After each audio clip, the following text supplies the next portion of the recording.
One Christmas morning, in the city of London, my father told me a secret. Smithfield Meat Market, after 900 years of glory, supplying Londoners with beef, lamb, pork and venison, was due to close forever.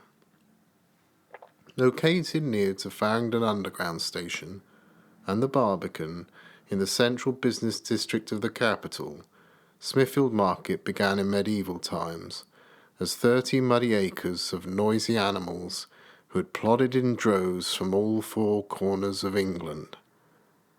Over the years, blood, guts and hanging carcasses were simply too much for the citizens living nearby. A grand new edifice was constructed in 1868, just before the Industrial Revolution. I found this postcard in a junk shop on the fringes of Bloomsbury, just behind the British Museum, dated 16th of October 1904. A coincidence, really, as my birthday falls on the same day. I'm Jamie, and this is my father, John. I wanted to know more about his connection to the market from 1965 as a reporter working on the Meat Trades Journal up until the present day. We spoke in his house in East London. I began by asking him about the notorious Smithfield drinking den, the Fox and Anchor. Alcohol featured strongly in the meat market in those days before health concerns. Probably, you're right, the most famous was the Fox and Anchor, because you would get two rashes, two sausages, of baked beans and 2 eggs for 12.5p. Well, 2 and 6pence, but today is 12.5p. And we would go there at 6:30 to 7 o'clock in the morning for breakfast after we'd started midway through our work schedule. And the Fox and Anchor was famous for its breakfasts, and of course you could drink alcohol because they were licensed to serve alcohol all night. And so what would the workers drink to go with their food? Mainly beer, yes. Although early morning, even before breakfast, many salesmen, lots of salesmen, would drink wazzers. And wazzer was tea with rum into it. Some people were more sophisticated and put whiskey, but a wazzer was alcohol in tea. So that's pretty strong stuff to get the working day going.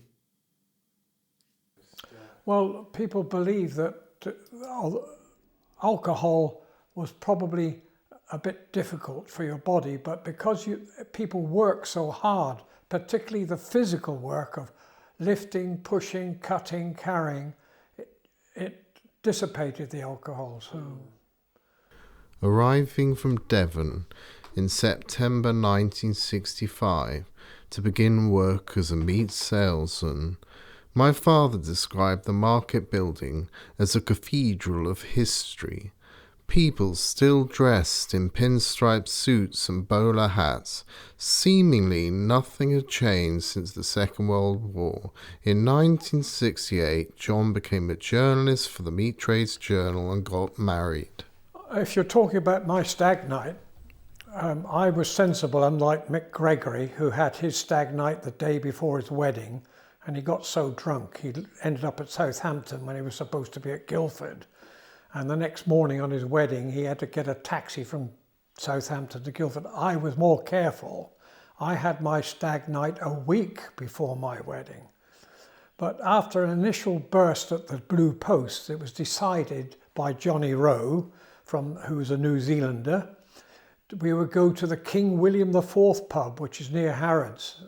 And so we spent the evening drinking there, and it got rowdier and louder and rowdier. And eventually the landlord said, right, that's it, lads, out you go. So Johnny Rowe said, no, hold on, landlord. One more drink. And he said, all right, one drink. He said, 36 pints of beer, please, landlord. So, but then it still got worse, and they started fighting. And somebody must have looked after me, because I ended up on a stool at the bar out of all this fuss because the police turned up. And I was sat beside a middle-aged lady with a fur coat who said, "What are you lot doing here?" I said, "Oh, it's my stag night." And she said, "Your stag night? You getting married tomorrow?" I said, "No, getting married in a week." So then suddenly a policeman put his hand on my shoulder and said, "Come along, son, you're with them." And she shouted at him, "Leave him alone, he's my customer," because she was a middle-aged prostitute. So she saved me, and she put me in a cab to go home, and the cab very kindly leant my forehead against the bell so that the people in the flat came down and opened the door for me. That's a great story. And to switch forward from the 60s to beyond 2000, a different type of venue from a Knightsbridge pub.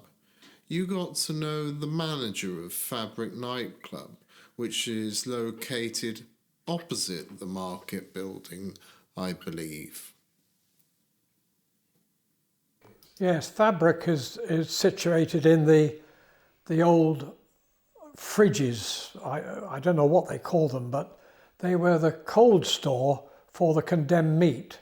The meat inspectors, particularly in the summer when there was no refrigeration on Smithfield, they would go along condemning meat that had started to smell, and it would be put in to the brick-lined tunnels with nitrogen, solid nitrogen, to cool them. Well, Fabric is in those tunnels of which were the condemned meat fridges. And you actually went there with your wife? Yes, we went to the manager of Fabric was a friend of my daughter's, and she and us were invited to his wedding in Bayswater. And after the wedding, we all drove back to Fabric, where he had reserved an area for us, and we sat there drinking and dancing for the rest of the night. And what did you think of Fabric nightclub? I was quite pleased to see that it was not so madly hysterical with people pushing and dancing and shouting, that there were quite places you could sit and drink and talk within while the music was going. The Museum of London is taking over the Smithfield site, and I believe most recently an academic approached you to find out more about the history and your part you played in it. Yes, it was a professor from my wife's university, Brunel, and he'd been given the task by the Museum of London to develop a definitive picture of the history and the future of the Smithfield market. And he needed somebody who knew it well, and I was put forward for obvious reasons. I'd worked there, and so I provided pictures and statements from the old days when I worked there. Because the poultry market became derelict, and the Museum of London has taken over the poultry market, which is at the bottom end of the market near Farringdon Road. And they're going to move from where they are now, the Museum of London, to the poultry market. And it will become the new museum. And then recently they've announced that they're closing Smithfield in 2028, moving to Dagenham. So after 900 years, things are coming to a close. Yes, that site, because it's a very valuable site, right in the middle of London. I mean, it must be worth billions of pounds to the corporation of the City of London. And bearing in mind, Smithfield is a place very close to your heart. How does it make you feel? Well, I think it's a bit like an amputation. Somebody's stolen a piece of my history. It's gone. Whereas today I can go past Smithfield and say, I used to work there, and people say, oh, what did you do? And we could talk about exactly what we're talking about, but once it's gone to Dagenham, it'll be dead to me.